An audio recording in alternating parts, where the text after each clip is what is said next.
नमस्कार दोस्तों। महंगाई की मार हो या करों का आतंकवाद, कोविड का बुखार हो या केसरिया सेकुलरिज्म, इन सबसे बचना है तो 19 अगस्त को शुभ मुहूर्त में आप अपने प्रदेश की सरकार को राखी बांधिए और प्रार्थना कीजिए कि सरकार आपके राखी के बंधन को निभाए।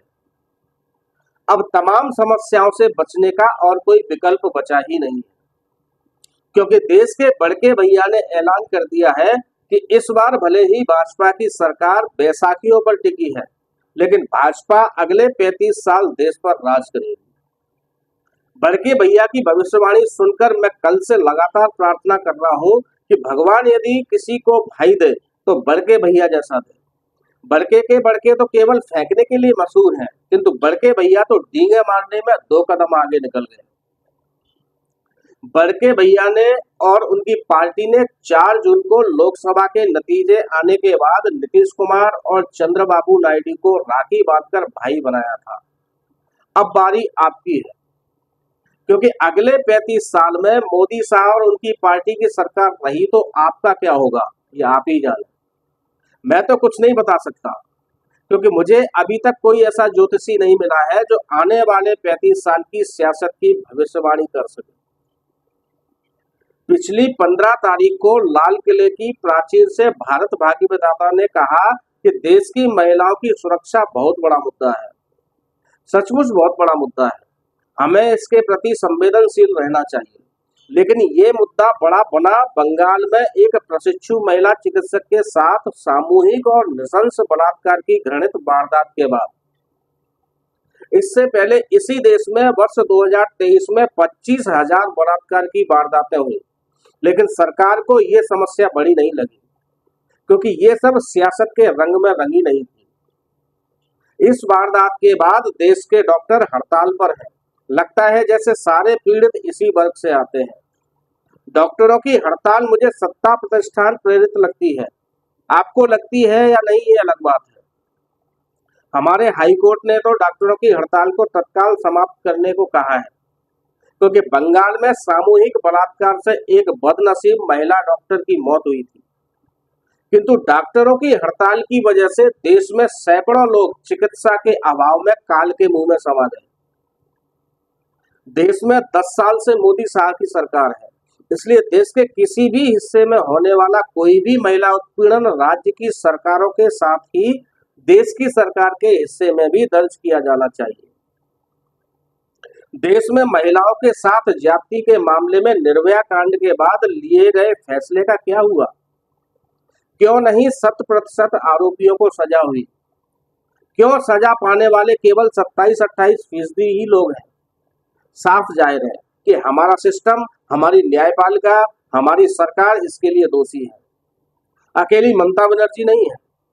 मणिपुर में जब महिलाओं के साथ सरेआम ज्यादतियां हो रही थी, तब लाल किले की प्राचीर से महिला उत्पीड़न पर टेसुए बहाने वाले कहां गए थे? बहरहाल मैं रक्षाबंधन पर वापस आता हूं। देश की महिलाओं की, खासतौर पर बहनों की रक्षा केवल कलाई पर राखी बांधने से होने वाली नहीं है। बहनों को चाहिए कि वे सरकार की कलाई पर राखी बांधें, क्योंकि उनकी सुरक्षा का असल जिम्मा सरकारों का है, सिस्टम का है, पुलिस का है, अदालतों और वकीलों का है। हमारे यहाँ कल तक रक्षाबंधन बाजार नहीं था, त्योहार था। हमने रेशम के धागे की राखियां अपनी कलाई पर खूब बंधवाई है। हम अपने गुरुओं के साथ पूरे बाजार में दुकानदारों को राखी बांधकर त्योहार मनाते थे, जात पात नहीं देखते थे। तब चंद पैसों में रेशमी राखी दर्जन भर आ जाती थी। अब एक राखी कम से कम 10 रुपए की और ज्यादा से ज्यादा पता नहीं कितने की आती है। अब राखी चॉकलेटों, जेवरों, कपड़ों का त्योहार हो गया है। राखी न जाने कहाँ छुप गई है। राखी के दुर्दिन है शायद, अन्यथा राखी में तो वो ताकत थी कि मुगल शासक तक उसके बंधन में बंध जाया करते थे। हमने और आपने बचपन में राखी और धर्म बहनों की अनेक कहानियां पढ़ी और सुनी होंगी। राखी का किस्सा हमें त्रेता में सुनने को नहीं मिलता, लेकिन द्वापर में कहते हैं कि जब कृष्ण की उंगली सुदर्शन चक्र से कट गई थी, तब द्रौपदी ने अपनी साड़ी का सिरा फाड़कर कृष्ण की उंगली पर बांधकर अपने प्रेम का प्रदर्शन किया था। और बदले में चीरहरण के समय कृष्ण ने द्रौपदी की रक्षा की थी। किस्सा सनातन का है, इसलिए भरोसा कीजिए कि रक्षाबंधन का श्री गणेश इसी घटना से हुआ होगा। लेकिन अब कलयुग है, कलयुग में सरकार भाई है और जनता बहन है। प्रधानमंत्री से लेकर मुख्यमंत्री मंत्री तक जनता से राखियां बंधवाते हैं। हमारे मध्य प्रदेश में तो लाडली बहनों को मुख्यमंत्री डॉक्टर मोहन यादव ने इस बार 500 रुपए का नेक सीधे खाते में डलवा दिया है। फिर भी बहनों को मिट्टी में जिंदा दफन करने की वारदातें होती हैं। दिल्ली में महिला पहलवानों के साथ बाहुबली नेता ज्यादती कर गुजरते हैं, लेकिन देश का रोम नहीं फड़कता। महिलाओं के साथ ज्यादती तभी मानी जाती है जब वो किसी गैर भाजपा शासित प्रदेश में हो। खैर, राखी है तो राखी की बात करते हैं।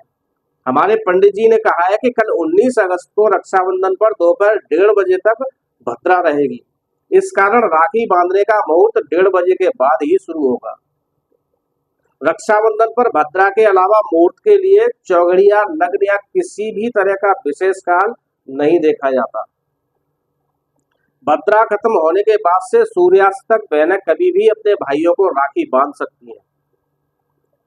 वैसे तो रात में राखी बांधने का विधान किसी ग्रंथ में नहीं है, लेकिन किसी वजह से दिन में रक्षाबंधन नहीं मना पा रहे हैं तो सूर्यास्त के बाद भी राखी बांधने की परंपरा है। मेरा मानना है कि राखी बांधने का कोई मुहूर्त नहीं होता। बहनें जब अपने आप को असुरक्षित समझें, उसी क्षण सरकार को, थानेदार को, मंत्री को, नेता को राखी बांधें। बेहतर हो कि महिलाएं राखियां अपने पर्स में हमेशा रखें, क्योंकि आज के युग में राखी ही उन्हें बचा सकती है। सरकार का तो बूता नहीं है उनकी सुरक्षा करने का।